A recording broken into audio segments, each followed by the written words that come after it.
বাংলার জমিনে কোরআনের পাখি নামক আল্লামা সাঈদী ছিলেন। এই নীলফামারীর মানুষ তার অত্যন্ত ভক্ত এবং তার কাছে অত্যন্ত জনপ্রিয় ছিলেন। আর যদি কোরআনের পাখিটা দুনিয়াতে বেঁচে থাকতো, কোনো ময়দানে যদি আগমন করত, বুকে হাত দিয়ে বলুন তো দেখি সেই ময়দানে কি জায়গা দেওয়া যেত? ওই চোরের দলেরা যদি কোনো ময়দানে আগমন করে, 500 টাকা করে দেওয়া লাগে, বিরিয়ানির প্যাকেট দেওয়া লাগে, গাড়ি ফ্রি করে দেওয়া লাগে, একটু 19-20 হলে চেয়ার ভাঙাভাঙি শুরু হয়ে যায়। তার মানে কোরআনের পক্ষে যারা আছে, দুনিয়ার জীবনটাকে রাজকীয় জীবন বানিয়েছেন কে? এই কোরআনওয়ালারা যখন দুনিয়া থেকে বিদায় নিয়ে চলে যাবে, কোরআনুল কারীম মাথার সামনে দাঁড়ায় যাবে, কিয়ামত পর্যন্ত কবরে জান্নাতের ঘুম পাড়ায় দিবে। গত বছর একজন এরকম কোরআনওয়ালার কবর জিয়ারত করেছি। উত্তরবঙ্গের কুড়িগ্রাম একটা জেলা আছে, বন্যা হয়েছিল, মানুষজনের বড় দুর্যোগ দেখা দিয়েছিল। ওলামায়ে কেরামের পক্ষ থেকে আমরা বন্যা দুর্গতদের ত্রাণ দিতে গিয়েছিলাম। ফেরার সময় ধরলা ব্রিজে উঠব, এমন সময় শুনতে পেলাম এখানে ঘুঘু মুন্সির কবর। শুনেছি বহুবার, জীবনে কোনোদিন তার কবরটা জিয়ারত করি নাই। ড্রাইভাররে বললাম চলুন কবরটা জিয়ারত করে আসি। গিয়া দেখলাম সুন্দর একটা মাঠের মাঝখানে মাদ্রাসা, গুনগুন গুনগুন করে কোরআনুল কারীমের তেলাওয়াত হচ্ছে। যেন মাদ্রাসার মাঠে যেতেই শরীরের ফসলগুলো দাঁড়িয়ে গেল, না জানি একটা জান্নাতি পরিবেশের মধ্যে ঢুকে পড়েছি। সুন্দর ওই মাঠের পূর্ব কর্নারে বড় একটা ফুলের গাছ, আর ফুলের গাছের নিচে ওই আল্লাহর ওলির কবরটা। কবরকে সামনে নিয়ে সূরা ফাতিহা, সূরা ইখলাস, দরুদ শরীফ পড়ে চোখ দুটো বন্ধ করে আল্লাহর কাছে দুইখানা হাত উত্তোলন করে রোনাজারি করলাম। এরপরে বড় বড় নিঃশ্বাস যখন নিচ্ছিলাম, মনে হয় কবরের ভিতর থেকে জান্নাতের সুঘ্রাণ বের হইতেছে। মোনাজাত শেষ করে ব্রিজের পাশে চার দোকানে বসে চা খাচ্ছিলাম, এমন সময় একজন মুরব্বীকে দেখতে পেলাম। জিজ্ঞেস করলাম, বাজান আপনার বাড়ি কে এলাকায়? তিনি বললেন হ্যাঁ। আমি জিজ্ঞেস করলাম, আপনি কি ঘুঘু মুন্সির ঘটনাটা আমারে শোনাইতে পারেন? আমি তো মানুষের মুখ থেকে শুনেছি, সরাসরি কোনোদিন শুনি নাই, আপনি কি সেটা দেখেছেন? তিনি বলবেন, কেন দেখুই নাই, এটা তো আমার গ্রামের ঘটনা, সে তো আমাদেরই সাথে একজন বন্ধু বান্ধব ছিল। আসলে তো ওনার নাম ঘুঘু মুন্সি ছিল না, তেনার নাম ছিল মৌলানা বশিরউদ্দিন। এই মৌলানা বশিরউদ্দিন ছিলেন চরমনার মুরিদ, তিনি ছিলেন কোরআনুল কারীমের হাফেজ। তিনি যখন কোরআনুল কারীম তেলাওয়াত করতেন, মাথাটাকে নড়াচড়া করতেন আর কোরআনুল কারীম তেলাওয়াত করতেন। এই জন্য তার বন্ধু বান্ধবেরা তাকে ঘুঘু মুন্সি বলে রাখতেন। মৌলানা বশিরউদ্দিন ওরফে ঘুঘু মুন্সি আল্লাহর ডাকে সারা দিয়া দুনিয়া থেকে চলে গিয়েছেন। আমাদের গ্রামের কবরস্থানে তারা কবর দেওয়া হয়েছে। কালের বিবর্তনে নদীরে কুল ভাঙে অকুল গড়ে, এই তো নদীর খেলা। সকাল বেলার ধ্বনি তুমি ফকির, সন্ধ্যাবেলা গ্রাম ভাঙতে শুরু করলো। এক পর্যায়ে কবরস্থান ভেঙে নদীতে যেতে শুরু করে দিল। হঠাৎ একদিন রাখালেরা এসে আমাদেরকে বললেন, এই গ্রামের কবরস্থানে একটা লাশ বের হয়েছে, কবর থেকে নদীর ভাঙনে ভাঙতে শুরু করেছে, অল্প সময়ের মধ্যে হয়তোবা নদীর স্রোতের মধ্যে ভেসে চলে যেতে পারেন। আমরা ছোটাছুটি করে চলে গেলাম, কবর থেকে লাশটা উত্তোলন করলাম। মুখের থেকে কাফনের কাপড়টা সরায়া দেখি, প্রায় 32 বছর পূর্বে যেই ঘুঘু মুন্সির কবর দেওয়া হয়েছিল, যেই কোরআনওয়ালাকে কবর দেওয়া হয়েছিল, 32 বছর পরে মুখের থেকে কাফনের কাপড়টা সরায়া দেখা গেল তার একটা পশম পর্যন্ত নষ্ট হয় নাই, লাশটা টসটসা তরুতাজা রয়ে গেছে। এর জন্য প্রিয় ভাইয়ের আমার, কোরআনওয়ালারা দুনিয়াতেও দামি। কোরআনওয়ালারা আলু ভর্তা যদি পায়, আলু ভর্তার ভিতরে জান্নাতি ফ্লেভার ঢুকায় দেয় কে? ওরে বোকা, সব মজার স্বাদ মাছে নাই, গোস্তে নাই, আলুতে নাই, অনেক স্বাদ হলো জিহ্বায়। কথা বলুন ঠিক কিনা? পেটে যখন গ্যাস থাকে না, পেটটা যখন খালি থাকে, ক্ষুধা যখন লাগে, তখন দেখবেন আলু ভর্তা দিয়েও 3 প্লেট তোলা যায়। আর যেদিন পেটটা খারাপ থাকে, সেদিন খেয়াল করে দেখবেন বিরিয়ানি সামনে থেকে যেন সরাইতে বলে দেয়, তার মানে বিরিয়ানিও ভালো লাগে না। কোরআন তেলাওয়াত করবেন, সত্য কথা বলবেন, হালাল খাবেন, এই জিহ্বার মধ্যে জান্নাতি ফ্লেভার ঢুকায়া দিবেন কে? অফিসারকে যেদিন মেরেছিল, কুকুরের দরদে যাদের কলিজা ফেটে যায়, সেদিন এতগুলো সেনা অফিসার হারানোর পর তাদের চোখ থেকে কোনো পানি পড়তে দেখা যায় নাই, প্রতিবাদ করতে দেখা যায় না, ঠিক কিনা? আমার প্রিয় ভাইয়েরা, হাদির আসামি গ্রেপ্তার হয় না, আর প্রথম আলো না কি যেন বলে, আমার বলতে লজ্জা লাগে, ইন্ডিয়ার দালাল,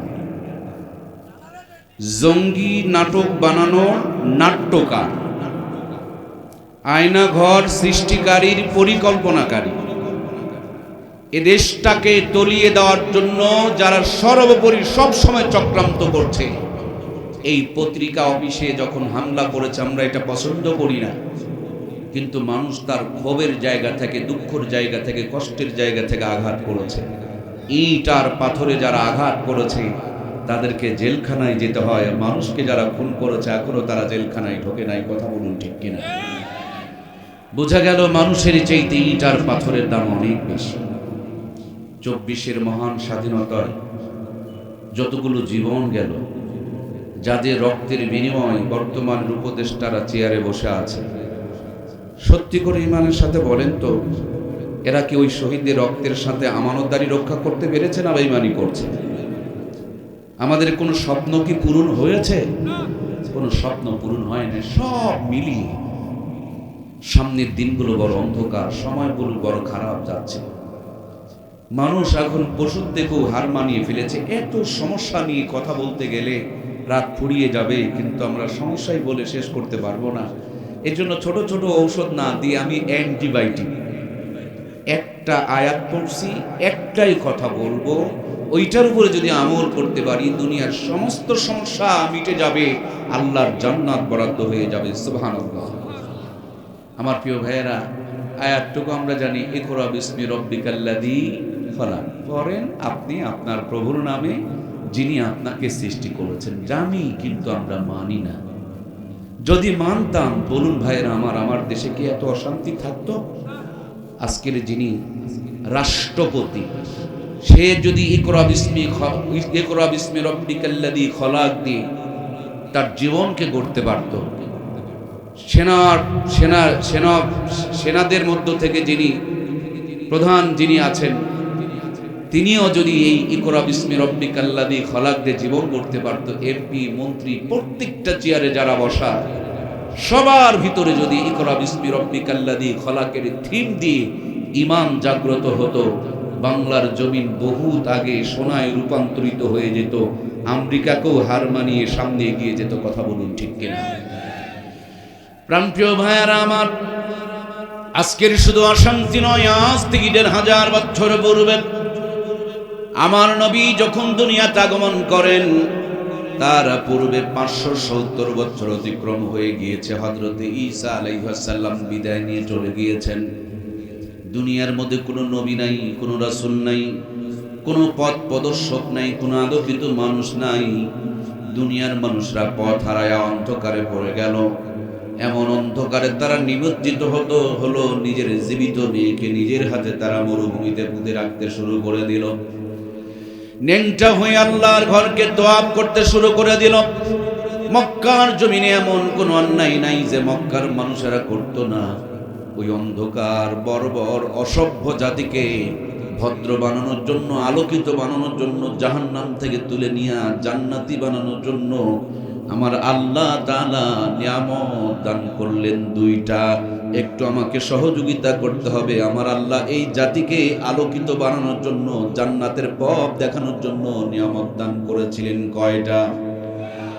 এক নম্বর নিয়ামত দিয়েছিলেন মুহাম্মাদুর রাসূলুল্লাহ সাল্লাল্লাহু আলাইহি ওয়াসাল্লাম, রিজালুল্লাহ, আল্লাহর পক্ষ থেকে পথ প্রদর্শক, প্র্যাকটিক্যাল করে দেখানোর জন্য মহামানব। আল্লাহর পরে যার শান, মান আর মর্যাদা, ওই নবী যেই ঘরে আগমন করলেন ঘর আলোকিত হয়ে গেল। ছোট্ট থেকে এত উত্তম চরিত্রের অধিকারী ছিলেন। সাদিক বলা হতো, আল আমিন বলা হতো। আমরা যেমন আওয়ামী লীগ বিএনপি বানিয়েছে, আমার নবীও সমাজের শান্তি প্রতিষ্ঠিত করার জন্য হিলফুল ফুজুল বানিয়েছিলেন। দীর্ঘদিন পর্যন্ত নেতৃত্ব দিয়েছেন। যখন রেজাল্ট হয় নাই, আমরা যখন এক দল দিয়ে রাজনীতি পারি নাই, তখন কিন্তু 4 দলের ঐক্য জোট করেছিলাম।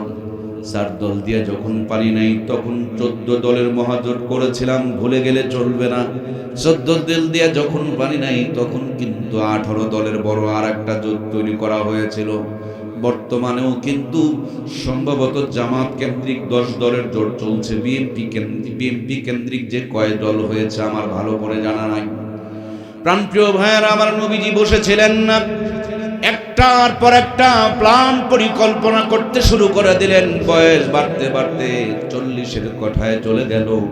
মক্কার জমিনে টার্গেট যখন পূর্ণ হলো না, কলিজার মধ্যে দুঃখ কষ্ট বেদনা নিয়া জাবালে নূর নামক উঁচু পাহাড়ের মাথায় চড়ে পশ্চিম এবং দক্ষিণ কর্নারে ছোট্ট একটা গর্ত, এই গুহাটুকুর নাম হলো হেরা গুহা, যেখানে আয়াতে কারিমাটুকু নাজিল হয়েছে। নবীজি সেখানে বসে বসে ধ্যান করতে শুরু করলেন, গবেষণা করতে শুরু করলেন, প্ল্যান আর পরিকল্পনা করতে শুরু করে দিলেন।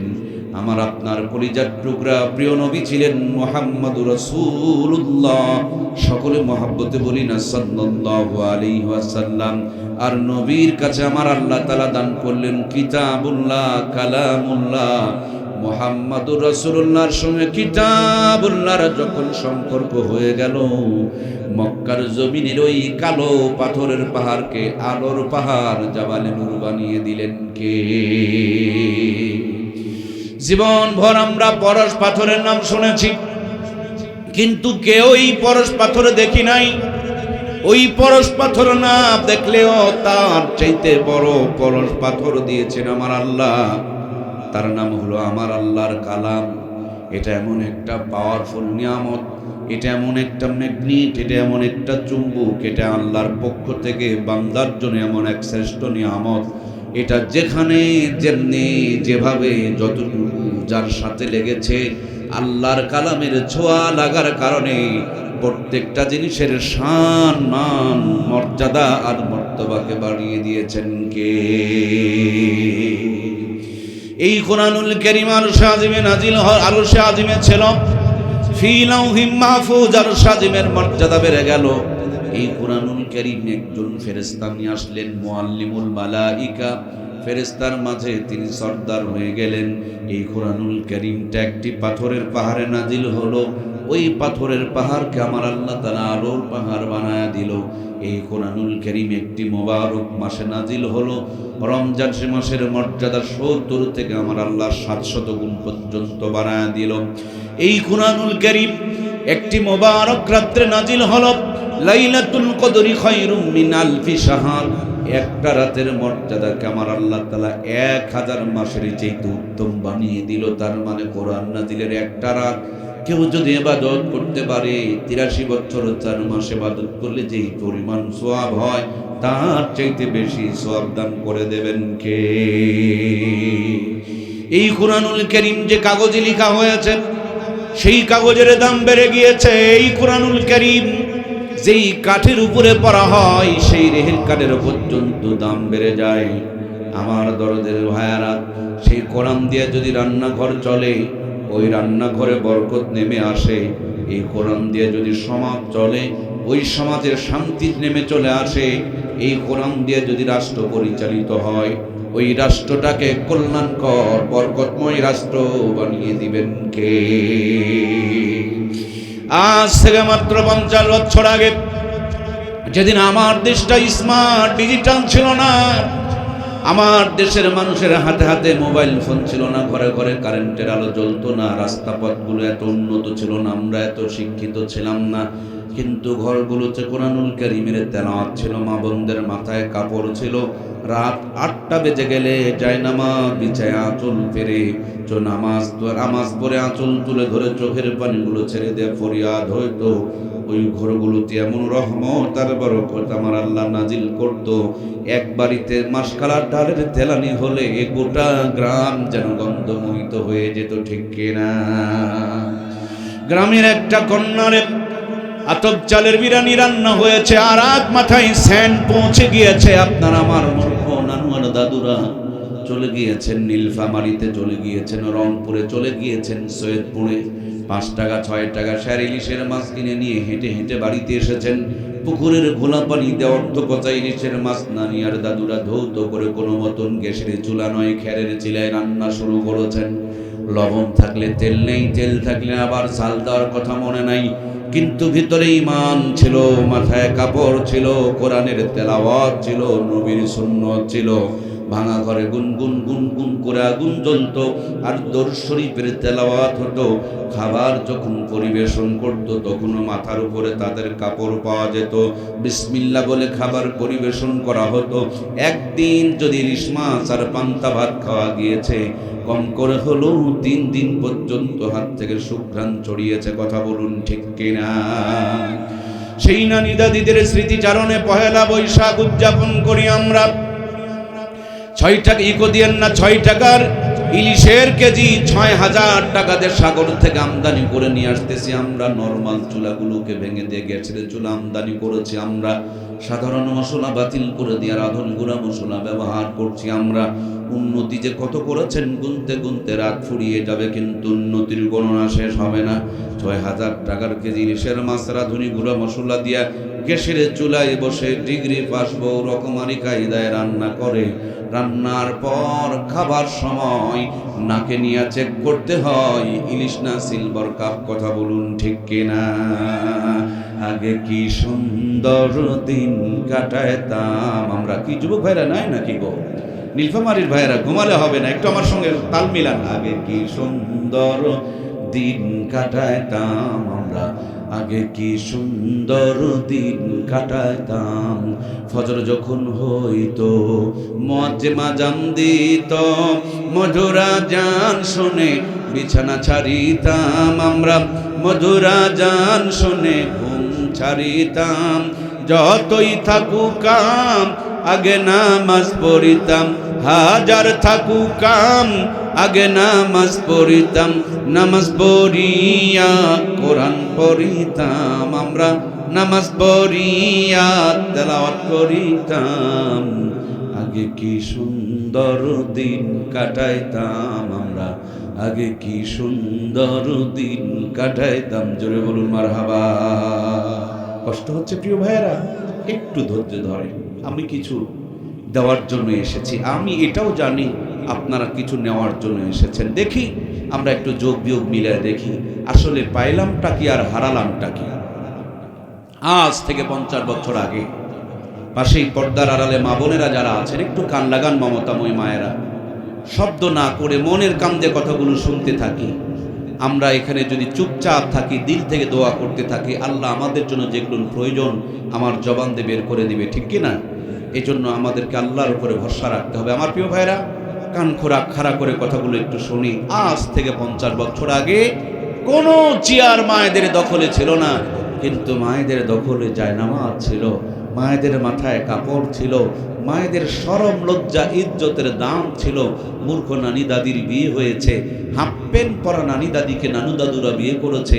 সে জামানার 500 টাকা নগদ কম দিয়ে বিয়ে করেছে, যে জামানার 500 টাকা দিয়ে নীলফামারী শহরের মিডিল প্লেসে 5 বিঘা জমি কিনে পাওয়া গেছে। কথা বলুন ঠিক কিনা? ওই নানি দাদির পেটে 12টা 15টা সন্তান জন্মগ্রহণ করল। একটা নানি দাদিকেও কষায়খানা নিয়ে পেট চিরে বাচ্চা বের করা দরকার পড়লো। পরেরটুকু আপনাদের বলতে হবে, কষায়খানা নিয়ে পেট চিরে বাচ্চা বের করা দরকার পড়লো। সব কটা সন্তানকে বুকের দুধ খাওয়া লালন পালন করেছেন। কোটার দুধ তো ছিলই না, গাভীর দুধের দরকার পড়তো না, বাচ্চার দুধ খেয়ে শেষ করতে পারতো না, কাপড় পর্যন্ত ভিজে যেত। এখন ডিজিটাল জামানা, সব চেয়ার খারাপ মা ফবি আম্মা চাচি আম্মারা দখল করে নিয়েছিল। পুরুষের জন্য ভালো কোনো বরাদ্দ ছিল না। আমার ভাইয়েরা, তারা নিরাপত্তার জন্য টিজিং যৌতুক নারী নির্যাতনের আইন পাশ করেছিল। এমন আইন পাশ করলো 18 বছর আগে বিয়ে দেওয়া যাবে না, কিন্তু 10 বছরে 12 বছরে গাছতলায় বাঁশতলায় পার্কের কোনাকানি সিবাসাবিতে আকাম কুকাম করে প্রেগনেন্ট হয়ে যায়। ওরা হালাল তরিকায় তালা লাগাতে চায়, হারাম নিয়ে তাদের মুখে কোনো কথাবার্তা নাই। তার মানে তারা নাস্তিকদের টাকা খায়, ইসলামকে ডুবাইতে চায়। কথা বলুন ঠিক কিনা? বাল্য বিবাহ যদি বন্ধ করতে হয়, বাল্য প্রেম প্রীতির নামে আকাম কুকামগুলো বন্ধ করা দরকার আছে না নাই? আমার প্রাণপ্রিয় ভাইয়েরা, 18 বছর আগে বিয়ে দেওয়া যাবে না, বিয়ের পর পর বাচ্চাও নেওয়া হবে না।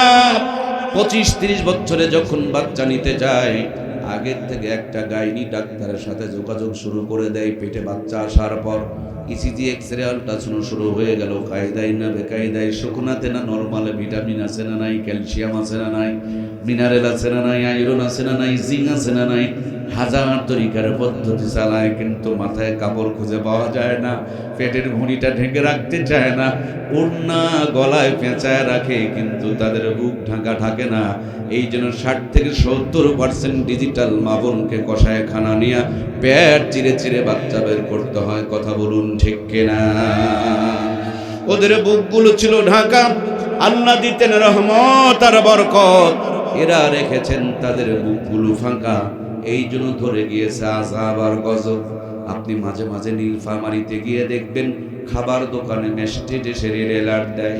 যদি খাবারগুলো দেখে ঢাকার পরিবর্তে ফাঁকা, হাতের মধ্যে হ্যান্ডকাপ লাগায়া দোকানদারকে চালান করে দেয়, জরিমানা করে দেয়। বেটারে, এই খাবারে মশা বসেছে, মাছি বসেছে, বদনজর লেগেছে, ধুলাবালি পড়েছে, এই খাবার খেলে দেশের মানুষ অসুস্থ হয়ে যাবে। আহারে, ছোট্ট মানুষের খাবারগুলো বুকে বুকে ঢাকার পরিবর্তে ফাঁকা, আর বড় বড় মানুষের খাবারগুলো কত যত্ন করে রেখে দিয়েছে ঢাকা। এই জন্য আমাদের বাচ্চাগুলো এখন ছোট থেকে রোগার সোগা। কথা বলেন ঠিক কিনা? অল্প কিছুদিন আগে বগুড়ার মোকামতলাতে মাহফিল থেকে নামার পর ছোট্ট একটা বাচ্চা আমার কোলে তুলে দিয়া বললেন, হুজুর বাচ্চাটাকে একটু ফু দিয়ে দেন, বাতাস লেগেছে। আমি জিজ্ঞেস করলাম কেমনে বাতাস লাগলো, আমাকে বুঝিয়ে বললেন ভাজা পোড়া খেয়েছে, বাহিরে দৌড়াইছে, তার জন্য বাতাস লেগেছে, পাতলা পায়খানা, বমি, কান্নাকাটি, পেটের ব্যথা। সূরা ফাতিহা, সূরা ইখলাস, দরুদ শরীফ পড়ে পানিতে ফু দিয়ে দিলাম। শুনতে পেলাম কিছুক্ষণ পর বাচ্চাটা নাকি ঘুমিয়ে পড়েছে, তার মানে আল্লাহ দিলে সুস্থ হয়ে গিয়েছে। কিন্তু আমার মাথার যন্ত্রণা বাঁধতে শুরু করে দিয়েছে। আহারে, এতটুকু বাচ্চা ভাজা পোড়া খাইতে খাইতে বাহিরে গেলে যদি বাতাস কুতাস লাগে গো, এমনি তো আমাদের মা বোনগুলো ভরসা, আমরা পাচ্ছি না তেমন কোনো ভরসা। তারপরও মুসলমানের মেয়েগুলো বিউটি পার্লারে গিয়ে সাজুগুজু করছে, ইসলামী পোশাক ছেড়ে দিয়ে কিরণমালা, কটকটি, পাখি পড়তে শুরু করে দিয়েছে। রাত মানে না, দিন মানে না, সকাল বিকালের কোনো তাওয়াক্কা করে না। মুসলমানের মেয়েরা বুক পিট বের করে বাংলার জমিনে ভোঁ ভোঁ ভোঁ ভোঁ ভোঁ ভোঁ ভোঁ ভোঁ করে পায়চারি করে। ছোট্ট বাচ্চা ভাজা পোড়া খাইতে খাইতে বাহিরে গেলে যদি বাতাস কুতাস লাগে গো, এভাবে বেহায়ার পোশাক করে বুক পিট বের করে আপনার আমার মা বোন যদি রাস্তা পথে ঘোরাফেরা করে, এই ন্যাংটাপোনার কারণে, বেপরদাপোনার কারণে, বেহায়াপোনার কারণে, বুকে হাত দিয়ে বলেন তো দেখে, আল্লাহর আযাব আর গজবের বাতাস লাগে কি লাগে না? লাগে লাগে লাগে। ওই আযাব আর গজবের বাতাসেই মাসকালার ডালের তেলানির স্বাদ হারিয়ে গিয়েছে, আর চালের বিরানির মজা বিদায় নিয়েছে। ইলিশ মাছ বর্তমানে পুঁটির চাইতে দুর্বল হয়ে গিয়েছে। এই আযাব আর গজবের বাতাসে মাঝে মাঝে ভূমিকম্প এসে আপনাকে আমাকে সতর্ক করে দিতেছে। এই আযাব আর গজবের বাতাসে আপনাদের রোগ আর শোক, আপনার আমার রোগ আর শোক শেষ হয় না। সুতরাং আমরা যদি এই সমাজকে ভালো করতে চাই, আমাদের মা বোনদের কলিজায় যদি আল্লাহর কোরআনকে ঢুকিয়ে দিতে পারতাম, ইকরা বিসমি রাব্বিকাল্লাযী খলাক দিয়ে তাদের জীবনটাকে যদি শুরু করাইতে পারতাম, এভাবে পাতলা কাপড় পরে দেশটাকে তারা গজবের দিকে ঠেলে দিতে পারতো না। কথা বলুন ঠিক কিনা? এই জন্য প্রাণপ্রিয় ভাইয়ারা আমার, আল্লাহ প্রথমে নামাজের কথা বলেন নাই, রোজার কথা বলেন নাই, হজের কথা বলেন নাই, যাকাতের কথা বলেন নাই, প্রথমেই বলেছেন পড়ো, জ্ঞান অর্জন করো, ইকরা বিসমি রাব্বিকাল্লাযী খলাক। কেন? একটু খেয়াল করে দেখবেন, আমাদের বাচ্চাগুলো যখন জন্ম হয়, জন্মের পর কিন্তু আমাদের বাচ্চাদেরকে 6টা টিকা দেওয়া লাগে। নীলফামারীর ভাইয়েরা, আপনাদের বাচ্চাদের জন্মের পর কি টিকা দেওয়া লাগে? কি দেওয়া লাগে? এটা কি 20 বছরে না ছোটতে? এমন বয়সে দেওয়া লাগে যেই বয়সে টিকা দিলে শরীর নীল হয়ে যায়, গায়ে জ্বর চলে আসে। বাবা মা জানে, তারপরও টিকা কেন্দ্রে নিয়ে যায়। অন্য বাচ্চাকে টিকা দেওয়া দেখে আপনার বাচ্চা চিৎকার করে, আপনি পালান না, বাচ্চাকেও পালাতে দেন না, বরঞ্চ নিজে না পারলে স্বামীকে বলেন চেপে ধরো। ডাক্তারের 14 গোষ্ঠী তুলে গালি দেয়, তারপরও ডাক্তার হাসি মুখে টিকাটা ফুরায় দেয়, সেমকায় দেয়। এই দুনিয়াতে আলেম ওলামা যারা, আপনারা তাদেরকে মারেন, তাদের চাকরি খেয়ে ফেলে দেন, তাদেরকে খুন পর্যন্ত করে দেন। ডাক্তার যেমন জানে, এ যদি বুঝতো তাইলে আমাকে টিকা দেওয়ার কারণে গালি দিত না, লাথি দিত না, থুতু দিত না, বরঞ্চ কপালে চুমু দিত। বুঝতেছে না তার জন্য আমাকে গালি দেয়। যেদিন বুঝবে সেদিন আমাকে বুকে জড়িয়ে নিবে। সেম কায়দায় আলেমরা দেখতে পায় জাতি জাহান্নামের দিকে দৌড়াইতেছে। আয় জাতি আয়, জাহান্নাম থেকে ফিরে আয়। জাতি তো আসে না, বরঞ্চ আলেমদেরকে খুন পর্যন্ত করে ফেলে দেয়। কথা বলুন ঠিক কিনা? প্রাণপ্রিয় ভাইয়ারা আমার, আপনার সন্তানের গায়ে জ্বর চলে আসলো, তারপর আপনি আপনার সন্তানকে টিকা দেওয়াচ্ছেন, ডোজ মেনটেন করছেন, তারিখ অনুযায়ী টিকা কেন্দ্রে নিয়ে যাচ্ছেন। জ্বর হয়ে গেলে নাফা সিরাপ খাওয়াচ্ছেন, তারপরও টিকার ইঞ্জেকশনটা ফোরায় নিচ্ছেন। কেন? বলে ছোট্টবেলাতে টিকা দিলে বড় হলে আর 6টা রোগ আপনার আমার সন্তানকে অ্যাটাক করতে পারবে না। বডিতে কচি বডিতে মিশে যাবে, রোগ প্রতিরোধ ক্ষমতা বাড়ায় দিবে, ইমিউনিটিকে চাঙ্গা করে দিবে। ওই 6টা রোগ থেকে আপনার আমার সন্তানকে এই টিকার কারণে আল্লাহ তাআলা নিরাপদ বানায়া দিবে। ছোট্টতে সন্তানকে টিকা যদি দিতে পারেন রোগ থেকে বাঁচানোর জন্য, তার চাইতে বেশি জরুরি হলো আমার আপনার সন্তান যেন নাস্তিক না হয়, মুরতাদ না হয়, বেঈমান না হয়। এই জন্য টিকা দেওয়া যেমন জরুরি, তার চাইতে বেশি জরুরি হলো কোরআনের শিক্ষা দেওয়া। কথা বলুন ঠিক কিনা? যতগুলো মানুষ এখানে বসা, সবাই ছেলে মেয়েকে টিকা দেওয়াইছে, কিন্তু সবার ছেলে মেয়েকে কোরআনের শিক্ষা দেওয়া হয়? টিকা দিলে রোগ হবে না, কোরআনের শিক্ষা দিলে নাস্তিক বেঈমান মুরতাদ হবে না, দাঁড়িয়ে প্রসাব করবে না, ইসলামের বিপক্ষে কথা বলবে না, হারাম খাবে না, হারাম পথে চলবে না। সুতরাং রোগ থেকে বাঁচার জন্য টিকা দিতে হবে, জাহান্নাম থেকে বাঁচার জন্য কোরআনের শিক্ষা দিতে হবে। এই ছোট্ট কথাটা কে কে বুঝেছি? আল্লাহর কোরআনকে সাক্ষী করে 2টা হাত উত্তোলন করে দেখায়। লিল্লাহি তাকবীর। এই কথাটা কি আপনারা বুঝতে পেরেছেন? আসেন কাফনের কাপড়ে আমি লিখে দিব, এটুকু বুঝলে আপনার জন্য জান্নাত কনফার্ম। একটা কথা বুঝলে আপনার জন্য জান্নাত কনফার্ম। টিকা দিলে রোগ হবে না, কোরআনের শিক্ষা দিলে নাস্তিক বেঈমান মুরতাদ হবে। আমার প্রিয় ভাইয়েরা, আমরা টিকা দেওয়া বুঝেছি, টিকা কমপ্লিট করেছি, কিন্তু এই কথা বুঝেছি, কিন্তু আমার ছেলেকে পেটে লাথি দিলে কালেমা পড়তে পারে না, সূরা ফাতিহা পড়তে পারে না। যদি জিজ্ঞেস করেন গোসলের ফরজ কয়টা, কখনো বলে 6টা, কখনো বলে 9টা।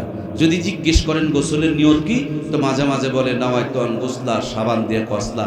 নাওয়াইতু আন গোসলা বলে সাবান দিয়ে কসলায় যদি গায়ের চামড়াও তুলে ফেলে দেয় আর গোসলের 3টা ফরজিয়ত আদায় না করলে বলুন পবিত্র কি হতে পারবে?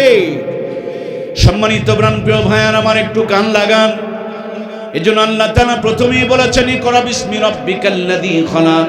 পড়েন আপনি আপনার প্রভুর নামে যিনি আপনাকে সৃষ্টি করেছেন। আমার দিকে একটু খেয়াল করেন আমার প্রাণপ্রিয় ভাইয়েরা, আপনাদের মনোযোগ কামনা করছি। আপনাদের কাছে মোবাইল আছে কি? কারোর কাছে মোবাইল একটু দেন দেখি। আমার প্রাণপ্রিয় ভাইয়েরা, এটার নাম কি? মোবাইল চেনেন তো? যত দামি মোবাইল ফোন কেনেন না কেন, মোবাইল কিনলেই কথা হবে না। মোবাইল কেনার পর একটা সিম কার্ড ঢোকাতে হয়। আমার কথা কি বোঝা যায়? গ্রামীণের সিম কার্ড ঢোকালে তো বাংলা লিংকে নেটওয়ার্ক পায় না। না, গ্রামীণের সিম কার্ড তুললে বাংলা লিংকে নেটওয়ার্ক পাওয়া যাবে? যখন গ্রামীণে তুলবেন, বাজারে যা গেলে গ্রামীণেরই পাবেন, বাড়িতে গেলেও গ্রামীণে পাবেন, মসজিদে গেলেও গ্রামীণে পাবেন, অফিসে গেলেও গ্রামীণে পাবেন। এই 3.5 হাত বডির দিকে রিসার্চ করে করে মানুষ মোবাইল বানিয়েছে। আমরা যেমন ছোট্ট একটা ফোন পেয়েছি, আল্লাহ তেমনি আমাদের 3.5 হাত একটা বডি দান করেছেন। বাম স্তনের 2 আঙ্গুল নিচে আলা ওয়াইয়াল কালব নামক ইমানের সিম কার্ড আমার আল্লাহ তাআলা দান করেছেন। বিকাশের দোকানে নাম্বার লিখে ব্যালেন্স যেমন রিচার্জ করে আপনি অ্যাকাউন্টে ব্যালেন্স জমা করে নিয়েছেন। আমার আল্লাহ তাআলা বলেছেন ইন্নামাল মুমিনুনা আল্লাযীনা ইযা যুকিরাল্লাহু ওয়াজিলাত কুলুবুহুম ওয়া ইযা তুলিয়াত আলাইহিম আয়াতুহু যাদাতুহুম ঈমানাও ওয়া আলা রাব্বিহিম ইয়াতাওয়াক্কালুন। বিকাশওয়ালা রিচার্জ যেমন করে দেয়, আল্লাহর কোরআন তেলাওয়াত করলে ঈমান বাড়িয়ে দিবেন কে? আমার প্রিয় ভাইরা, নেটওয়ার্কের ভিতরে যেতে হবে। নেটওয়ার্ক দিয়েছেন মুহাম্মাদুর রাসূলুল্লাহ সাল্লাল্লাহু আলাইহি ওয়াসাল্লাম। মাথায় টুপি, 1 কোটি নেটওয়ার্ক, মুখে দাড়ি 2 কোটি নেটওয়ার্ক, গায়ে সুন্নতি পোশাক 3 কোটি নেটওয়ার্ক, বউ বাচ্চা পর্দা করে চলে 4 কোটি নেটওয়ার্ক, খাবার সময় দস্তরখানা বিছানো হয় 5 কোটি নেটওয়ার্ক। নেটওয়ার্কের ভিতরে থেকে যখনই আপনি আপনার রবকে ডাক মারবেন, আমার আল্লাহ বলেন ওয়া কানা হাক্কান আলাইনা নাসরুল মুমিনিন, মুমিন যদি বিপদে পড়ে সাহায্য চায়, আল্লাহ বলেন আমার জন্য সাহায্য করা ওয়াজিব হয়ে যায়। যেমন সিলেটের জমিনে সুরমা নদীর কিনারে এসে নৌকার কোনো ব্যবস্থাপনা নাই, যায় নামাজকে বিছায়া হযরতে শাহজালাল রাত মেরেছে, আর শাহজিমের মালিক যায় নামাজকে নৌকা বানায়া সিলেটের সুরমা নদীকে যেমন পার করে দিয়েছে। আজকেও মুসলমান বিপদে পড়ার সাথে সাথে যদি গ্রামীণ ব্যাংক ঠেঙ্গা মারা আসা সবুজ সঙ্গে বউ বন্ধক দিয়ে টাকা তোলার আগে যদি যায় নামাজে বিছায়া আল্লাহর কাছে চোখের পানি ছেড়ে দেয়া ফরিয়াদ করত, আল্লাহ এমন দাওয়া দিত 14 গোষ্ঠী বরকতময় হয়ে যেত, ঠিক কিনা? সম্মানিত প্রিয় ভাইয়ারা আমার, এই মোবাইলে যেমন সিম কার্ড ঢুকাতে হয়, তেমনি আপনার আমার সন্তানগুলো জন্ম হওয়ার পর তাদেরকে কোরআনের ফারমায়া নিয়ে কোরআন তেলাওয়াত শোনায়া, তাদের ডান কানে আজান বাম কানে একামত দিয়া, তাদের আকিকা দিয়া, তাদের সুন্নত নাম সুন্নতের সুন্দর নাম রেখে দিয়া, তাদের জবানটা আলেম ওলামার জবান থেকে উদ্বোধন করায় নিয়ে এরকম সুন্নতের নেটওয়ার্ক ধরায়া দিতে হয়। জীবনের শুরুতে যদি কোরআন সুন্নাহর লাইনে একবার তুলে দেওয়া যায়, আমার নীলফামারীর ভাইয়েরা, এখান থেকে কিন্তু ঢাকা যাওয়া যায়, বাজে চড়ে যাওয়া যায়, ঢাকে চড়ে যাওয়া যায়, কিন্তু নীলফামারী থেকে ট্রেনে চড়েও কিন্তু ঢাকা যাওয়া যায়। একবার যদি ট্রেনে চড়তে পারেন, বাজের রাস্তা ভুল হইতে পারে, ট্রাকের রাস্তা ভুল হইতে পারে, মাগো ট্রেনের রাস্তা কখনো ভুল হয় না। ট্রেনের লাইন একটা ডানে আর একটা বামে গড় গড় গড় গড় গড় গড় করতে করতে যেমন ঢাকা আপনাকে সকালে চললে সন্ধ্যায় পৌঁছায়া দিবে, তেমনি জান্নাতের লাইন বড় সোজা। একদিকে কোরআন আর একদিকে সুন্নাহ কিতাবুল্লাহ ওয়া সুন্নতি রাসূলুল্লাহ। জীবনের শুরুতে ভাইটাকে, বোনটাকে, ছেলেটাকে আর মেয়েটাকে একবার যদি কোরআন সুন্নাহর পথটা ধরায়া দিতে পারি, জীবন নামক রেলগাড়িটা গড়বে, নামাজ পড়বে, কোরআন তেলাওয়াত করবে, সত্য কথা বলবে, হালাল খাবে, গড়তে গড়তে এই গাড়িটা জান্নাতের কিনারে পৌঁছে যাবে। মৃত্যুর সময় নবীজির জান্নাতি চেহারার সামনে হাজির করে দিবে। রেশমি রুমাল নিয়ে ফেরেশতারা তার জান কবজ করে ইল্লিনে পৌঁছানোর জন্য অপেক্ষায় থাকবে। তার মানে এই কোরআন সুন্নাহর লাইনটা সরাসরি আপনাকে আমাকে জান্নাত পর্যন্ত পৌঁছায় দিবে। সুবহানাল্লাহ। গরুর পেট থেকে জন্ম নিলে গরু হয়, ছাগলের পেট থেকে জন্ম নিলে ছাগল হয়, ভেড়ার পেট থেকে জন্ম নিলে ভেড়া হয়, ঘোড়ার পেট থেকে জন্ম নিলে ঘোড়া হয়। কিন্তু মনে রাখতে হবে, মানুষের পেট থেকে জন্ম নিয়ে মানুষও হয়, অমানুষও হয়। কি গো নীলফামারীর ভাইয়েরা, মানুষের পেট থেকে জন্ম নিয়ে কেউ অমানুষ হয় না? কথা বলুন, হয় কি হয় না? হাদি দেশপ্রেমী এই মানুষটাকে যারা শুট করে দিল, একে মানুষের মতন দেখা গেলেও কখনো তাকে মানুষ বলা যায়? 57টা সেনা অফিসারকে যারা মেরে ফেলে দিল, এদেরকে মানুষের পেট থেকে জন্ম নেওয়া মানুষের মতন দেখা গেলেও মানুষ বলা যায় না। মানুষ মরে গেলে যারা প্রতিবাদ না করে, কুকুরের মরে গেলে যারা প্রতিবাদ করে, এদেরকেও মানুষের মতন দেখা যায়, কিন্তু প্রকৃত মানুষ বলা যায় না। মানুষের খুনিকে ধরতে না পেরে ইট পাথরের যারা আঘাত করার কারণে ধরে নিয়ে জেলে জেলে ঢোকায়, এদেরকেও মানুষের মতন দেখা গেলেও প্রকৃত মানুষ বলা যায় না। বর্তমানে বাংলার জমিনে মানুষের সংখ্যা বেশি না অমানুষের সংখ্যা বেশি? অমানুষের সংখ্যা অনেক বেশি। মানুষ কখনো তার বউকে পাতলা কাপড় পরায়া মোটরসাইকেলে পিছনে চড়ায়া মার্কেটে মার্কেটে নিয়ে ঘুরে ঘুরে জেনার জন্য দাওয়াত দিতে পারে? মানুষ কখনো তার মা বাবাকে বাড়ির থেকে বের করে দিতে পারে না। মানুষ কখনো আজান হলে মসজিদে না গিয়ে কোনায় বসে বসে মোবাইল টিপাটিপি করতে পারে না। মানুষ কখনো নামাজ পড়ে গিয়া জমিনের আল ঠেলতে পারে না। মানুষ কখনো দেশটাকে বিক্রি করে দিয়ে হারাম খেতে পারে না। মানুষ কখনো জনগণের ভোট নিয়ে কম্বল চুরি গম চুরি করতে পারে না। আমার বাংলার জমিনে মানুষের মতন দেখা যায়, কিন্তু বর্তমানে মানুষের সংখ্যা বড়ই কম, অমানুষের সংখ্যা ব্যাপক আকারে বেড়ে চলেছে। কথা বলুন ঠিক কিনা? গরুর পেট থেকে জন্ম নিলে গরু হয়, ভেড়ার পেট থেকে জন্ম নিলে ভেড়া হয়, মানুষের পেট থেকে জন্ম নিয়ে মানুষ হয়, অমানুষ হয়, মানুষগুলো যেন অমানুষ না হয়। এই জন্য মানুষের রব মানুষকে মানুষের মতন বানানোর জন্য, মানুষকে জান্নাতের নেটওয়ার্ক ধরানোর জন্য, মানুষ যেন পথভ্রষ্ট না হয় তার জন্য মানুষকে যিনি তৈরি করেছেন, মানুষটা যেন কোরআনের নেটওয়ার্ক পেয়ে যায়, মানুষটা যেন সব শয়তানের ধোঁকা থেকে বেঁচে যায়।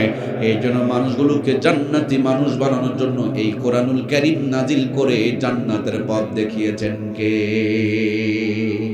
সম্মানিত প্রাণপ্রিয় ভাইয়েরা আমার, যে মাটির উপরে বসে আছেন এই মাটিগুলো রাস্তায় দিবেন ধুলা হয়ে যাবে, এই মাটি পানিতে দিবেন কাদা হয়ে যাবে, কিন্তু এই মাটিকে সুন্দর করে ইটের ভাটায় পুরাইলে দেখবেন খাঁটি হয়ে যাবে। এই মাটি চুলাতে দিবেন, বছরের পর বছর মায়েরা আগুন জ্বালাবে, কিন্তু চুলার মাটিও পানিতে ফেলে দিলে গলে যায়। মগর ইটের ভাটায় সারা জীবন আগুন জ্বলে না। ইটের ভাটার থেকে একবার বের করে যদি সাগরেও ফেলে দেন তাহলে প্রবলেম হবে না। এই জন্য বন্ধুরা আমার, যা বানাবে বানান, সবার আগে ইমানদার বানান। আর ইমানদার বানানোর ফ্যাক্টরি হলো এই মাদ্রাসাগুলো।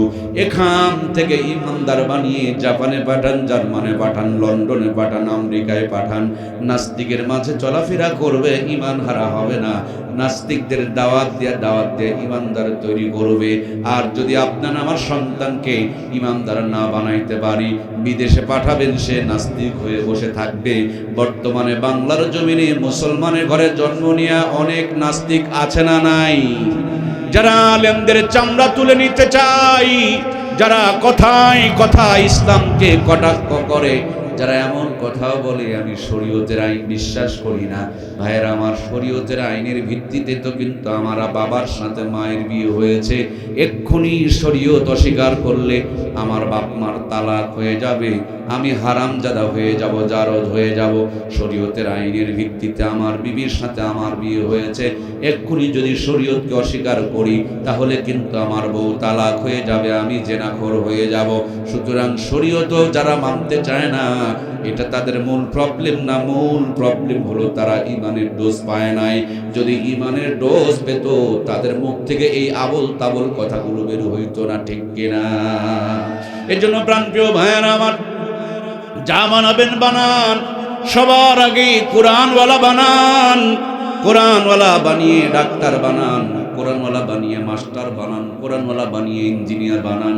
কোরআনওয়ালা বানিয়ে যদি ডাক্তার বানান, ডাক্তারই থাকবে। কোরআনওয়ালা না বানিয়ে যদি ডাক্তার বানান, দেখবেন বানাবেন ডাক্তার, হয়ে যাবে বাটপার। কথা কি বোঝা যাচ্ছে? বিশ্বাস যদি না হয়, আগামীকাল নীলফামারী সদর হাসপাতালে যাবেন, দেখবেন ডাক্তার বসে আছে, আপনি ঘরে ঢুকেছেন, চোখে দেখে না, কলমে লেখে না, কানেও শোনে না। ডাক্তারের ডানে বামে কিছু লোকজন আছে, বসে বসে আপনাকে স্লিপ ধরায়া দিবে, বৈকালবেলা অমুক প্রাইভেট ক্লিনিকে চলে আসিও। 1000 টাকা যখন ভিজিট দিবেন, যেই ডাক্তার হাসপাতালে বোবার মতন বসেছিল, এখন ওই ডাক্তার আব্বা আব্বা বলে ডাকতে শুরু করে। কথা বলেন ঠিক কিনা? আমরা জানি টেম্পারেচার বেড়ে গেলে জ্বর হয়েছে, নাক দিয়ে পানি পড়লে সর্দি ধরেছে, চোখ হলুদ হয়ে গেলে জন্ডিস হয়েছে।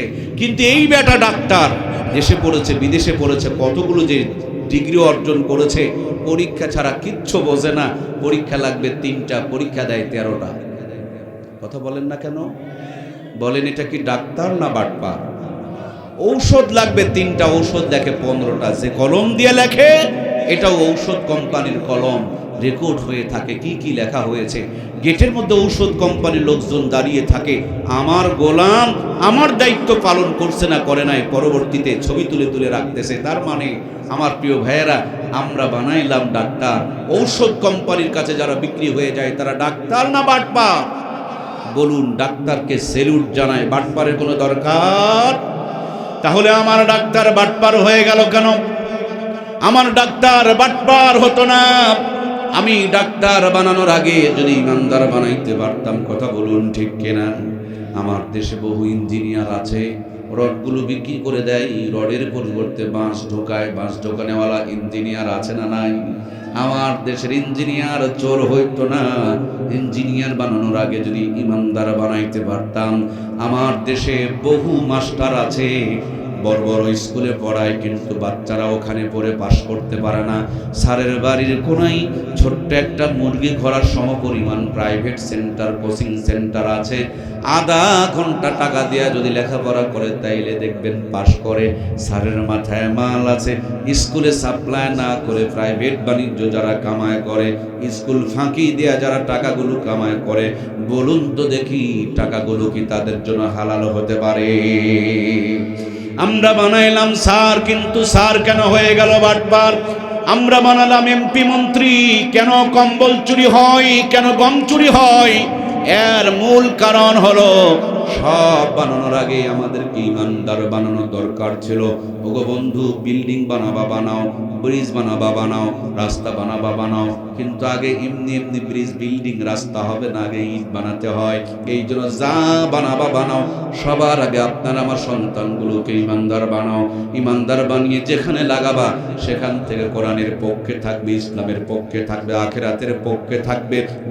দুই নম্বরই করবে না, বেঈমানি করবে না, দেশটাকে বিক্রি করে দেবে না, দেশের গুরুত্বপূর্ণ চেয়ারে বসে বসে দেশের তথ্যগুলো বিদেশে পাচার করে দিবে না, সাধারণ মানুষের বুকে ব্রাশ ফায়ার করে বুকটাকে ঝাঁঝরা করে দেবে না, দেশের খাবে, দেশের পড়বে, দেশকে নিয়ে ষড়যন্ত্র করবে, এরকম বেঈমানি তাদের দ্বারা কখনো হইতে পারে না। এই জন্য আমি তেলাওয়াত করেছি, কোরা বিসমি রব্বিকাল্লাযী খলাক, পড়ো আপনি আপনার প্রভুর নামে যিনি আপনাকে সৃষ্টি করেছেন। এই শিক্ষা যদি জাতি অর্জন করতে পারে, অল্প দিনে সোনার বাংলা সোনার চাইতে দামি হয়ে যাবে। এই জন্য প্রাণপ্রিয় ভাইয়েরা আমার, এত সুন্দর কথা শোনার পর আগামীকাল দেখবেন অনেকেই তার সন্তানকে মাদ্রাসায় পড়াবে না। আমি এটাও জানি কেন তিনি তিনার সন্তানকে মাদ্রাসায় পড়াবেন না।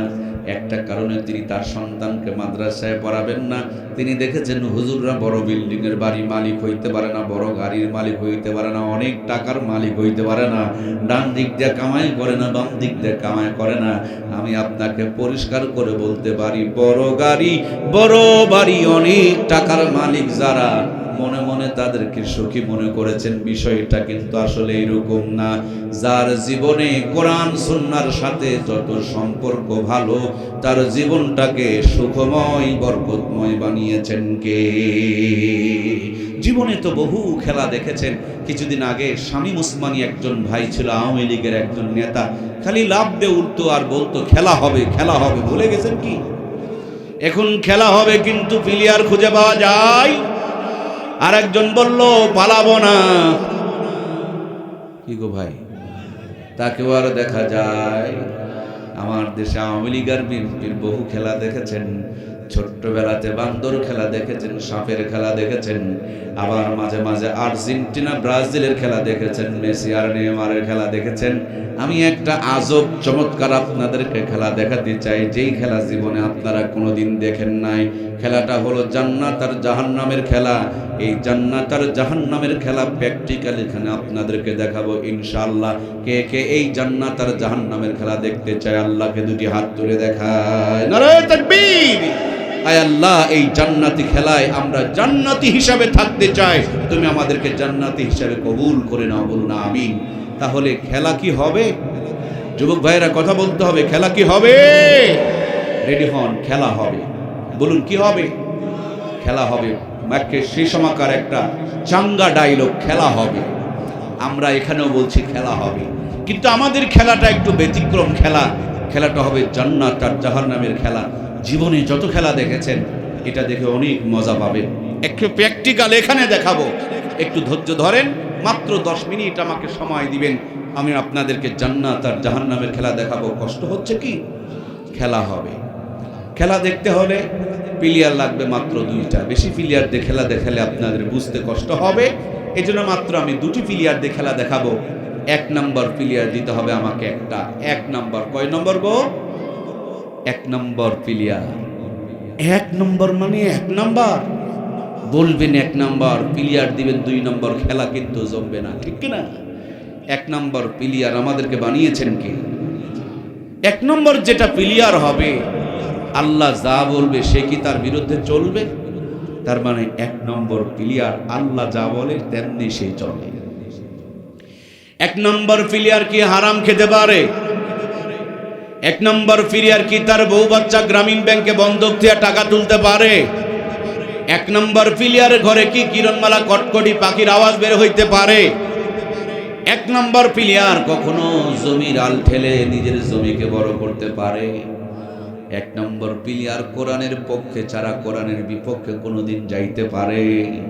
তার মানে এক নম্বর প্লেয়ারের বড় অভাব। তারপরও নীলফামারী অনেক বড় জেলা, এই জেলার মধ্যে এক নম্বর প্লেয়ার আছে না নাই? আছে বলে আল্লাহ তাআলা দুনিয়াটারে টিকায় রেখেছেন। আমার নবী বলেছেন, লা তাকুমু সাআ হাত্তা ইয়াকুলা রাজুলু আল্লাহু আল্লাহ আল্লাহ, ততক্ষণ পর্যন্ত দুনিয়াকে কিয়ামত ধরাবে না যতক্ষণ পর্যন্ত একজন ব্যক্তিও দুনিয়াতে আল্লাহ বলনেওয়ালা থাকবে। আমরা মহান রবের কাছে অন্তর থেকে প্রার্থনা জানাই, বেশি বেশি করে আল্লাহ যেন তাকে ডাকার তৌফিক দান করে দেয়, আমিন। এক নাম্বার প্লেয়ার রিক্সা চালক হোক, ভ্যান চালক হোক, ইমাম হোক আর মুয়াজ্জিন হোক, যাই হোক না ভাই, খালি লোকটা যেন এক নম্বর প্লেয়ার হয়, যেন হারামখোর না হয়। এই এক নম্বর একটা প্লেয়ার লাগবে। দুই নম্বরের প্লেয়ারের বর্তমানে কোনো অভাব আছে নাকি? যত দুই নম্বরই আমার বাংলাদেশে ভরে গিয়েছে। ভাইয়েরটা খায়, বোনেরটা খায়, নিজেরটা খায়, প্রতিবেশীরটা খায়, জমিনের আল ঠেলে খায়, ভেজাল মিশায়া খায়, মিথ্যা কথা বলে খায়, দালালি করে খায়। আবার অনেকে চাকরি করে, ডান দিক দিয়ে খায়, বাম দিক দিয়ে খায়, টিবলের উপর দিয়ে তো খায়, নিচের দিক দিয়ে যেটা খায় সেটাকে উপরা কয়। কি গো ভাই, কথা বোঝা যাচ্ছে না? নেতা যদি হয়, নীলফামারীর কোনো নেতা নয়, আমি নওগাঁর কথা বলবো যাতে করে আমার ভাইদের মনে কোনো কষ্ট না হয়। অনেক নেতা দেখা যায় রড খায়, সিমেন্ট খায়, ইট খায়, বালু খায়, খোয়া খায়, পাথর খায়, টিন খায়। সরকারিভাবে যদি কোনো টয়লেট আসে, বাথরুম আসে, তার মানে পায়খানা, এটারও কোনো রিহাই। কি রে ভাই, কথা বলছেন না কেন রে ভাই? আমি আপনাদের কোনো নেতাকে চিনি না, আমি আমার নওগাঁর কথা বলছি। বহুত নেতা আছে, এরা পায়খানাকেও পর্যন্ত সার দিতে চায়। এত খাওয়া খাই, সারের পেটের ভুঁড়ি ফুলে যায়। ভালো করে খবর নিয়ে দেখেন, দুইটা রুটির উপরে খাওয়ার ক্ষমতা।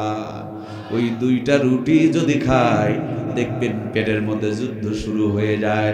তখন গ্যাসের বড়িরে এবার সার্জেল খুঁজে বেড়াই। কথা বলুন ঠিক কিনা?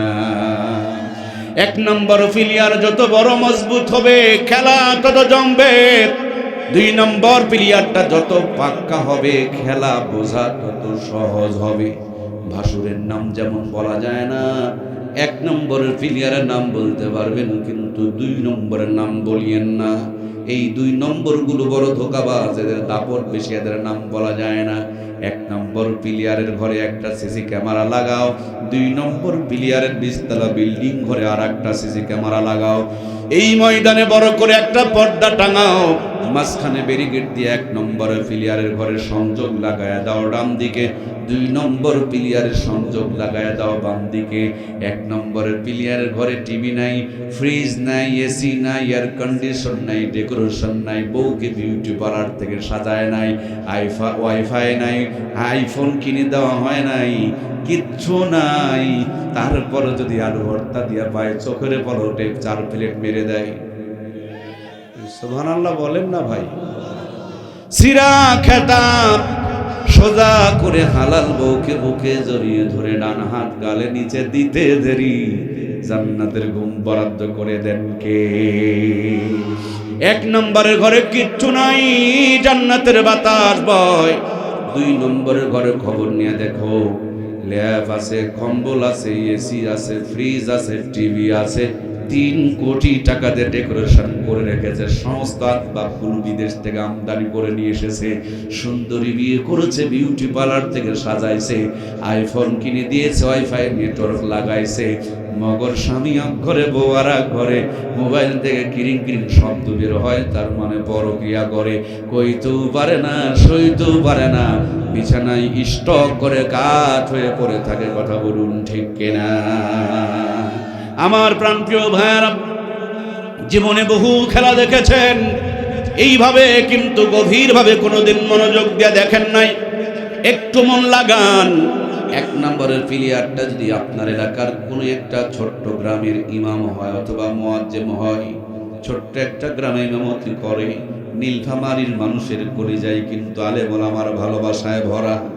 দেখবেন ছোট্ট একটা গ্রামেও যদি ইমামতি করে, 30 দিন 30 বাড়িতে 30 রকম হাতে 30 রকম স্বাদে আলু ভর্তা বানালেও খুব মজা করে বানায়, ভাতটা রান্না করলেও সুন্দর করে রান্না করে, ডিম ভাজলেও 2টা করে ডিম একসাথে দিয়া ভাজা করে।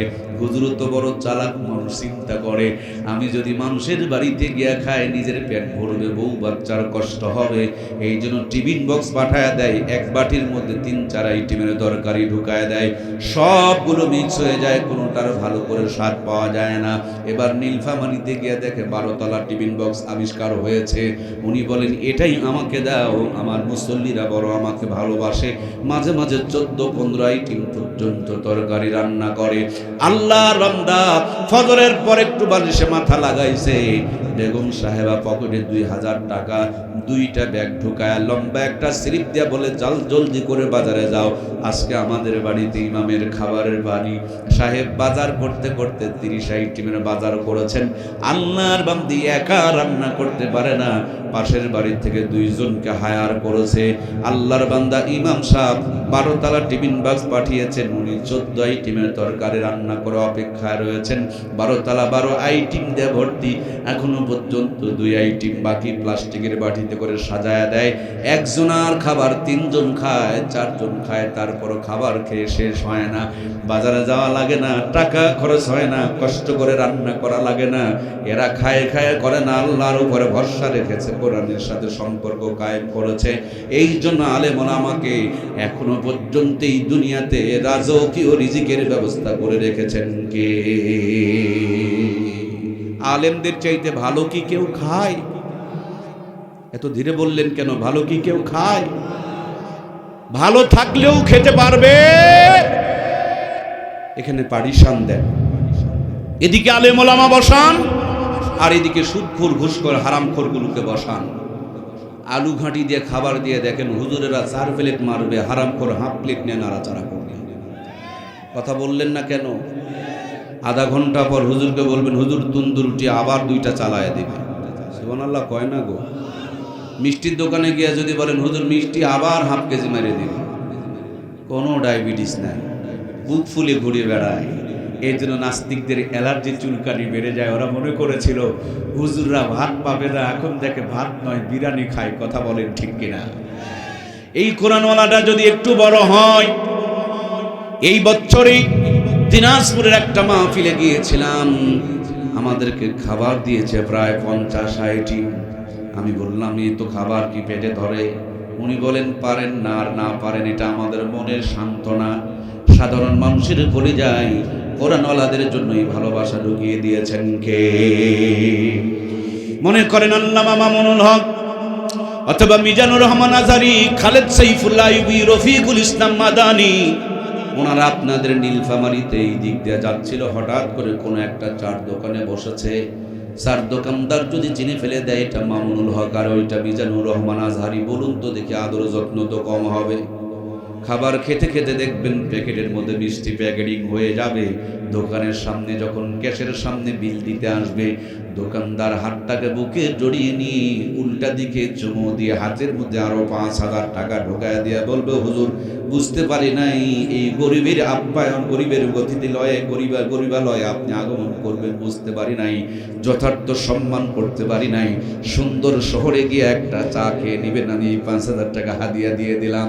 খাবার খাওয়ায় টাকা নেয় না, মিষ্টি বেঁধে দেয় টাকা নেয় না, উল্টা হাতের মধ্যে টাকা ঢুকায় দেয়, টাকা নেয় না। পানের দোকানে যদি যায়, পানওয়ালা চিনে ফেলে দিলে সুন্দর করে পান বানায় দেয়, সাজায় দেয়।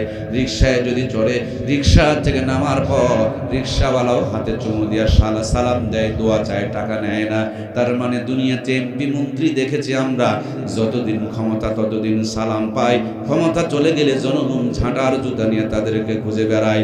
আর কোরআনওয়ালারা মুকুঠিন এমন এক সম্রাট, কোরআনের পক্ষে থাকার কারণে নাস্তিক বেঈমানের তাদের ইজ্জত কেড়ে নিতে চায়, কোরআনের পক্ষে থাকার কারণে ইজ্জত বাড়ায়া দেন কে? ওরা চেয়েছিল মামুনুল হককে জনগণ থেকে বিচ্ছিন্ন করে দিতে, ওরা চেয়েছিল সম্মান কেড়ে নিতে, ইজ্জত বাড়িয়ে দিয়েছেন কে? ছোট্ট বক্তা রফিকুল ইসলাম মাদানিকে হাতের মধ্যে সিগারেট ধরায়া, হাফ প্যান্ট পরায়া, নগ্ন মেয়েকে দিয়া সুন্দর করে শুটিং করালো। ওরা চাইলো জনগণ থেকে বিচ্ছিন্ন করে দিতে, ওদেরকে জনগণ থেকে বিচ্ছিন্ন করে দিয়া আলেম ওলামার ইজ্জত আর মর্যাদাকে বাড়িয়েছেন কে? বাংলার জমিনে কোরআনের পাখি নামক আল্লামা সাঈদী ছিলেন। এই নীলফামারীর মানুষ তার অত্যন্ত ভক্ত এবং তার কাছে অত্যন্ত জনপ্রিয় ছিলেন। আজ যদি কোরআনের পাখিটা দুনিয়াতে বেঁচে থাকতো, কোন ময়দানে যদি আগমন করত, বুকে হাতে বলুন তো দেখি সেই ময়দানে কি জায়গা দেওয়া যেত? ওই চোরের দলেরা যদি কোনো ময়দানে আগমন করে, 500 টাকা করে দেওয়া লাগে, বিরিয়ানির প্যাকেট দেওয়া লাগে, গাড়ি ফ্রি করে দেওয়া লাগে, একটু 19-20 হলে চেয়ার ভাঙাভাঙি শুরু হয়ে যায়। তার মানে কোরআনের পক্ষে যারা আছে, দুনিয়ার জীবনটাকে রাজকীয় জীবন বানিয়েছেন কে?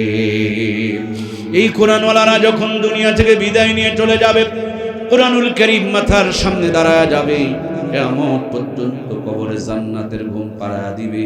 গত বছর একজন এরকম কোরআনওয়ালার কবর জিয়ারত করেছি। উত্তরবঙ্গের কুড়িগ্রাম একটা জেলা আছে, বন্যা হয়েছিল, মানুষজনের বড় দুর্যোগ দেখা দিয়েছিল। ওলামায়ে কেরামের পক্ষ থেকে আমরা বন্যা দুর্গতদের ত্রাণ দিতে গিয়েছিলাম।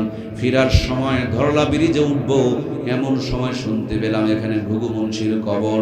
শুনেছি বহুবার, জীবনে কোনোদিন তার কবরটা জিয়ারত করি নাই। ড্রাইভাররে বললাম চলুন কবরটা জিয়ারত করে আসি। গিয়া দেখলাম সুন্দর একটা মাঠের মাঝখানে মাদ্রাসা, গুনগুন গুনগুন করে কোরআনুল কারীমের তেলাওয়াত হচ্ছে। যেন মাদ্রাসার মাঠে যেতেই শরীরের ফসলগুলো দাঁড়িয়ে গেল, না জানি একটা জান্নাতি পরিবেশের মধ্যে ঢুকে পড়েছি। সুন্দর ওই মাঠের পূর্ব কর্নারে বড় একটা ফুলের গাছ, আর ফুলের গাছের নিচে ওই আল্লাহর ওলির কবরটা। কবরকে সামনে নিয়ে সূরা ফাতিহা, সূরা ইখলাস, দরুদ শরীফ পড়ে চোখ দুটো বন্ধ করে আল্লাহর কাছে দুইখানা হাত উত্তোলন করে রোনাজারি করলাম। এরপরে বড় বড় নিঃশ্বাস যখন নিচ্ছিলাম, মনে হয় কবরের ভিতর থেকে জান্নাতের সুঘ্রাণ বের হইতেছে।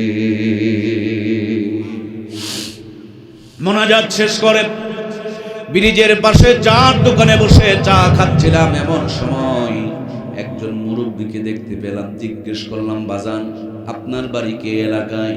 তিনি বললেন হ্যাঁ। আমি জিজ্ঞেস করলাম, আপনি কি ঘুঘু মুন্সির ঘটনাটা আমারে শোনাইতে পারেন? আমি তো মানুষের মুখ থেকে শুনেছি, সরাসরি কোনোদিন শুনি নাই, আপনি কি সেটা দেখেছেন? তিনি বলবেন, কেন দেখুই নাই, এটা তো আমার গ্রামের ঘটনা, সে তো আমাদেরই সাথে একজন বন্ধু বান্ধব ছিল। আসলে তো ওনার নাম ঘুঘু মুন্সি ছিল না, তেনার নাম ছিল মৌলানা বশিরউদ্দিন। এই মৌলানা বশিরউদ্দিন ছিলেন চরমনার মুরিদ, তিনি ছিলেন কোরআনুল কারীমের হাফেজ। তিনি যখন কোরআনুল কারীম তেলাওয়াত করতেন, মাথাটাকে নড়াচড়া করতেন আর কোরআনুল কারীম তেলাওয়াত করতেন। এই জন্য তার বন্ধু বান্ধবেরা তাকে ঘুঘু মুন্সি বলে রাখতেন। মৌলানা বশিরউদ্দিন ওরফে ঘুঘু মুন্সি আল্লাহর ডাকে সারা দিয়া দুনিয়া থেকে চলে গিয়েছেন।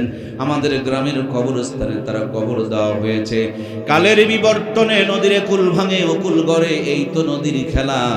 সকাল বেলার ধ্বনি তুমি ফকির সন্ধ্যাবেলা।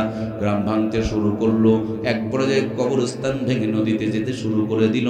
হঠাৎ একদিন রাখালেরা এসে আমাদেরকে বললেন, এই গ্রামের কবরস্থানে একটা লাশ বের হয়েছে, কবর থেকে নদীর ভাঙনে ভাঙতে শুরু করেছে, অল্প সময়ের মধ্যে হয়তোবা নদীর স্রোতের মধ্যে ভেসে চলে যেতে পারেন।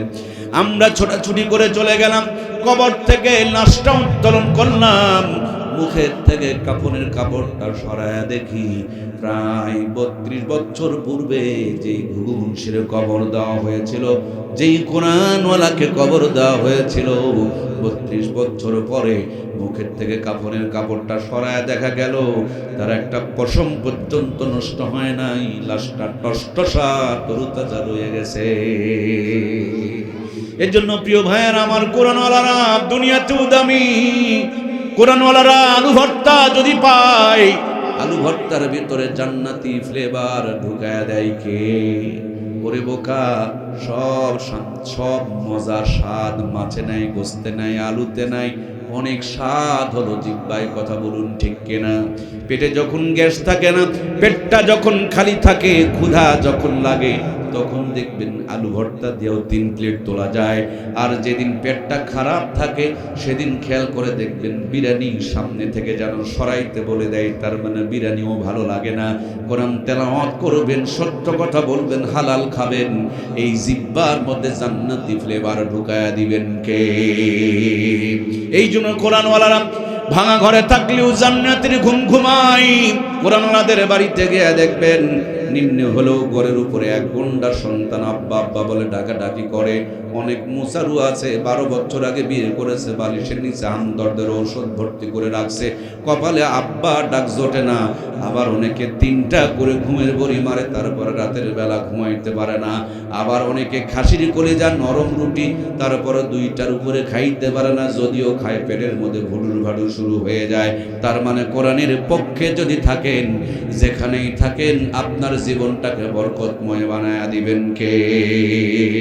কবরে যখন যাবেন কোরআনুল কারীম মাথার সামনে দাঁড়ায় যাবে, কিয়ামত পর্যন্ত কবরে জান্নাতের ঘুম ভরায়া দিবে। আমার সম্মানিত প্রাণপ্রিয় ভাইয়েরা, একটু গান লাগান আমার কলিজার টুকরা দরদের ভাইয়েরা। এই কোরআনওয়ালারা হলো ভিআইপি। দুনিয়াতে মানুষ 3 প্রকার, নরমাল, ভিআইপি আর ভিভিআইপি। নরমাল মানুষ ঢাকাতে যায়, বাসে চড়ে যায়, ট্রাকে চড়ে যায়। ভিআইপি মানুষেরা যখন ঢাকা যায় খেয়াল করে দেখবেন প্রাইভেট গাড়িতে চড়ে ঢাকা যায়। আর ভিভিআইপি মানুষ যারা, এরা খুব সংখ্যায় কম। কিছুদিন আগে আমাদের বুবুজান হেলিকপ্টারে চড়ে দাদু বাড়িতে গেছে, মনে আছে না নাই? কি গো, ভুলে গেলেন নাকি? আফা আফা, আরে আল্লাহ, ভুলে গেছেন? উনি কি হেঁটে গেছেন নাকি? হেলিকপ্টারে চলে গেছে আমার বুবুজান। আবার মাঝে মাঝে বলে টুক করে ঢুকে পড়বো। বুবুজান গেলেও বুবুজানের সেটআপ রয়ে গেছে, এই জন্য দেশটাতে অশান্তি চলছে, ঠিক কিনা? আমার প্রাণপ্রিয় ভাইয়ারা, বুবুজান যেমন ভিভিআইপি ছিলেন, কোরআনওয়ালারা তেমনি ভিভিআইপি। এই কোরআনওয়ালারা দুনিয়াতে যেখানেই থাকবে আল্লাহ তাদেরকে ভালো রাখবে। মরার পর কোরআনুল কারীম মাথার সামনে দাঁড়ায় কবরে জান্নাতের ঘুম পাড়ায়া দিবে। হযরতে ইসরাফিল আলাইহিস সালাম সিংহায় ফুৎকার দিবে। প্রথম ফুৎকারও ঘুম ভাঙবে না, দ্বিতীয় ফুৎকারও ঘুম ভাঙবে না, তৃতীয় ফুৎকার যখন পড়বে চোখ দুটো দলতে তাকায়া দেখবে হাসরের ময়দান কায়েম হয়ে গিয়েছে। বড় বড় পাথর আর পাহাড়গুলো আসমানের মধ্যে উঠতেছে। এই কোরআনওয়ালারা তখন তাকায়া দেখবে মাদ্রাসা মসজিদগুলো ধ্বংস হয় নাই। ওরা আল্লাহর কাছে বলছে, মালিক গো, আমাদেরকে যারা তৈরি করেছিল ওদেরকে আমাদের বুকের মধ্যে দাও, আমরা তাদেরকে তোমার জান্নাতে পৌঁছায়া দিব, তারপরে ধ্বংস হব, আর আগ পর্যন্ত ধ্বংস হব না। এই কোরআনের সাথে যারা আছেন আল্লাহ আমাদেরকে ভিআইপি বানিয়ে দিয়েছে। এই কোরআনের প্রতিষ্ঠান বুকের মধ্যে নিয়ে একটা টান দিয়া আল্লাহ জান্নাতের গেট পর্যন্ত পৌঁছায়া দিবে। জান্নাতের গেটে যাওয়া মাত্র একজন ঘোষক ঘোষণা করে বলবে, ইকরা ওয়ারাতিল কামা কুনতা তুরাতিল ফিদ দুনিয়া। আল্লাহর জান্নাতের বান্দা বান্দিরে যেইভাবে দুনিয়াতে একটা একটা করে আয়াত পড়েছিল, আজকে একটা একটা করে আয়াত পড়ো, আর এক এক তালা বিশিষ্ট জান্নাত অর্জন করো। আমার কলিজার টুকরা দরদের ভাইয়েরা, এত গভীর রাত পর্যন্ত কোরআনের এই ময়দানে বসে আছেন, এই কোরআনের সুপারিশ নিয়া ভিআইপি হইয়া কে কে কোরআনের সাথে জান্নাতে যেতে চায়, কোরআনের প্রতিষ্ঠানের সাথে জান্নাতে যেতে চায়? আর একটা বার, শেষবারের মতন 2টা হাত তুলে আমার আল্লাহকে দেখায়। নারায়ে তাকবীর। পুরাপুরি 2টি হাত উত্তোলন করেন, সোজা করে 2টি হাত তোলেন, এভাবে একটু নাড়া দেন। কি সুন্দর এই জান্নাতের বাগানটা। ওগো মালিক, আমাদের হাতগুলোকে কোরআনের পক্ষে কবুল করে নাও, বলুন আমিন।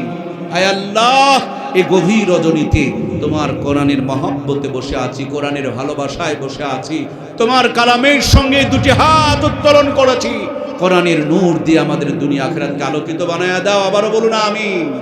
আমাদের ঘরগুলোতে কোরআনের তেলাওয়াত চালু করে দাও, বলুন আমিন। আল্লাহ, সব দেখেছি, বড়ই স্বপ্ন, এই জমিনটাকে কোরআনের রাজ কায়েম করে দাও, বলুন আমিন।